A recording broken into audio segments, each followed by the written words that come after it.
Okay, we're going to be starting Chapter 8, Section 2, which is our second section on probability.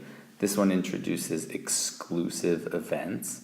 You guys might be thinking about a party where they only let certain people in. But what exclusive events means in probability is two events that cannot happen at the same time.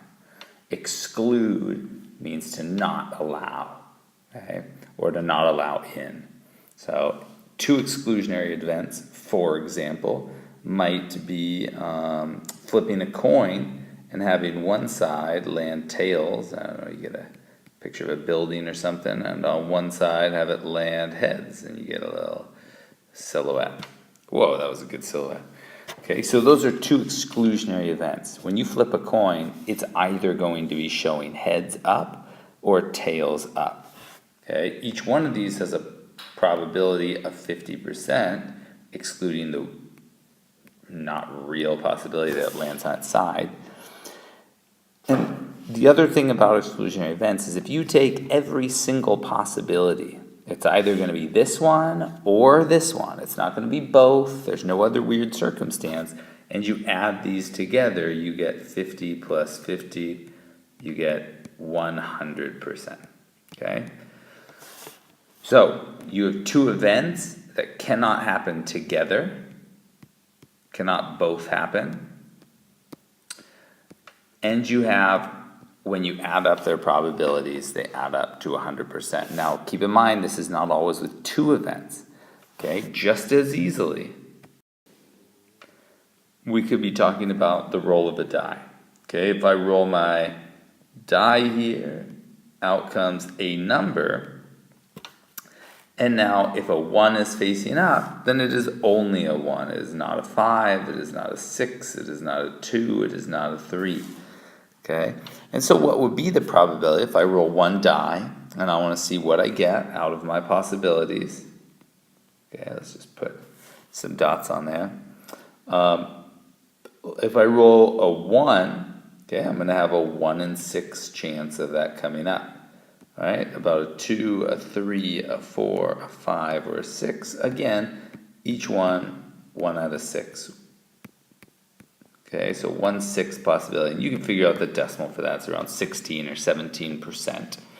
Okay, and if you add all of these up, because again, if you roll a 3, it is not also a 4 or a 5. These are exclusive events. Okay, it's either going to be a 1 or a 2 or a 3 or so on. And when you add all of these up, you get plus, plus, plus, plus, plus. This adds up to 6/6 or 1 or 100%. Okay, so again, events that cannot happen at the same time, and when you add up all their possibilities, their probabilities, you get 100%. Okay, so let's look at some questions they might ask you about exclusive events. All right, here's an example from the book.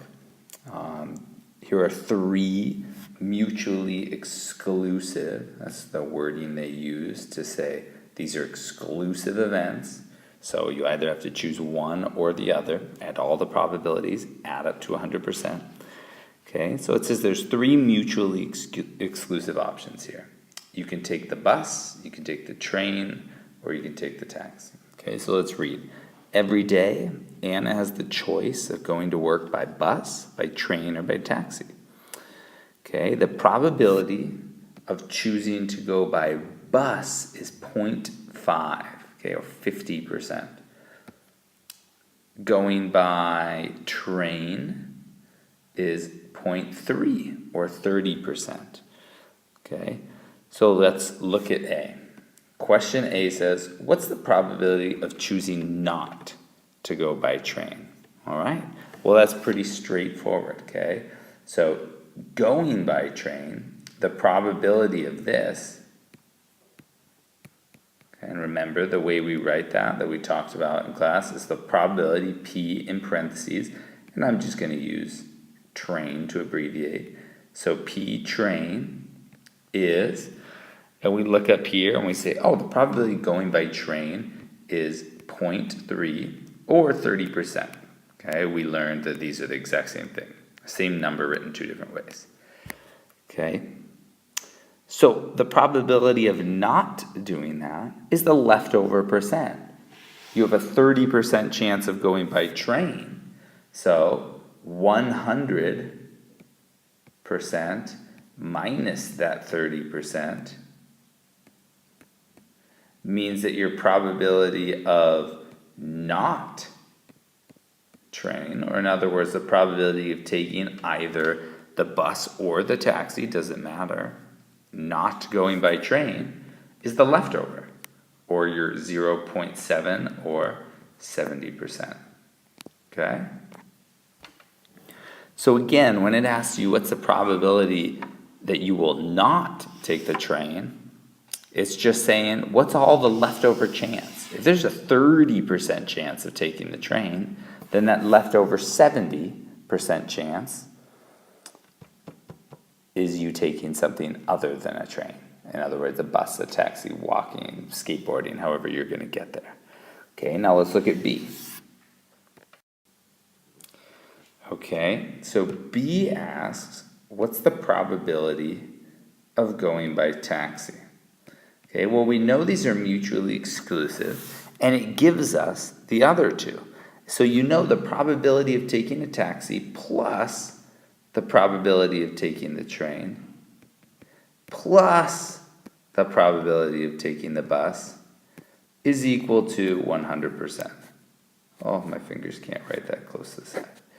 All right, so we can fill these in. Let's look. We've got the probability of a taxi, which we don't know, okay, plus the probability of a train. I'm going to use percents, so plus 30%, plus the probability of taking a bus, which is 50%, equals 100%, okay, and then you just solve that.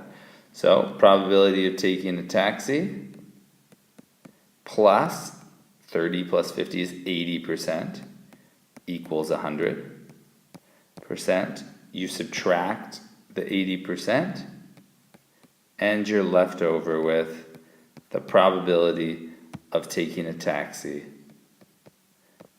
is 20%. Okay, so again, you got two major rules here. Okay, one can happen and the other cannot. That's mutually exclusive. And the second one is all of the probabilities from all of the possibilities, when you add them up, total 100%. And you can use this in creative ways. Okay, let's do one more together. Okay, so here's the first problem from what will be your homework and classwork for exercise 5. And if you read it now, if you get confused, there's a wonderful diagram over here. So if you get confused, just look at this beautiful diagram and it'll explain everything. So a bag contains a large number of colored balls. The probability of selecting a red one, so P of red, is 1/5. Okay, you see what they did there? They gave you a fraction instead of a decimal or instead of a percent. Real tricky, I know.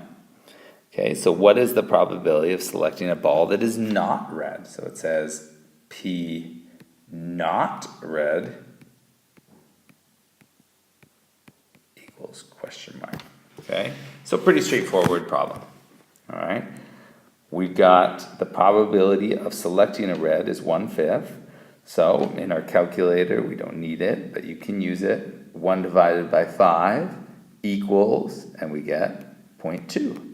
Okay, so this is 0.2 or 20%. Okay, and so the probability of a not red is all the other probability left over. You have a 20% chance that when you stick your hand in that wonderful bag that you can see in the picture, and your hand comes out with a ball, there's a 20% chance that's going to be red. Okay, that means the rest is not red. Okay, or in other words, 100% minus the probability of it being red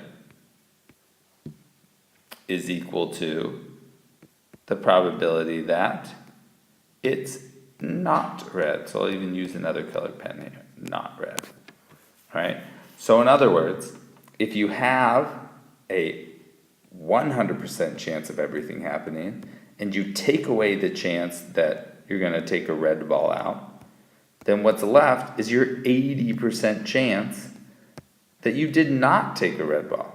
Okay? So there you go. The probability of not to be in red is your 80%. All right? Good luck.